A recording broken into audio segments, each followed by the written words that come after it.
If the devil reappeared tomorrow and went for a job interview with Goldman Sachs, they'd say, I'm sorry, Beelzebub, you're just not evil enough. Are you two listening to any of this, or are you just pissing about? Forgive me, I think your question is a daft question. Okay, let's rock and roll. We must do business in Africa. Treat Africa with respect. Don't use the same skills we have in New York, the same skills we have in Paris. This is how you do it. I don't like do-gooders. I don't like uncontrolled, random acts of goodness, because more often than not, when you analyse them, they're about the people doing those things rather than the actual effect they have on the ground. You're not helping. Your ego's talking. If you have an ill-disciplined charity, you can cause more harm than good. You know, when you put $5 into a donating bowl, do you really know what the hell goes on after that money leaves your pocket? Simply throwing money at a problem doesn't work.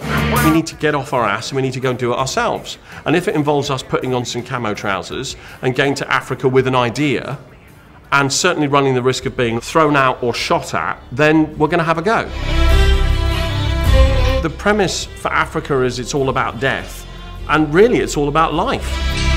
The African cafes all really start with the selling of tea and coffee and baked goods. But what they end with is the essence of our very existence. And that is a happy and a long life. And with a mortality rate of 32 years old, in Malawi particularly, you are not having a long life. That really is what drives me.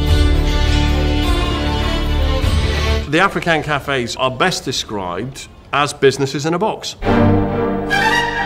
When it arrives, it's an event. The impact it has is massive, and they're a kind of utopia of how the world should be.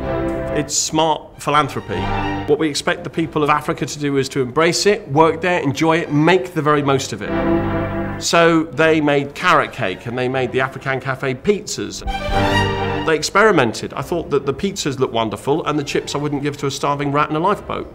You don't get everything right. I'm going to try and create jobs in Africa. I'm talking about those groups of people who are able-minded and able-bodied, who want to work, but if we were to go to exactly the same people that we've employed today and say, here's $100 for doing nothing, then human nature would dictate they'd be quite happy to take that $100. But who have we ultimately helped? Nobody.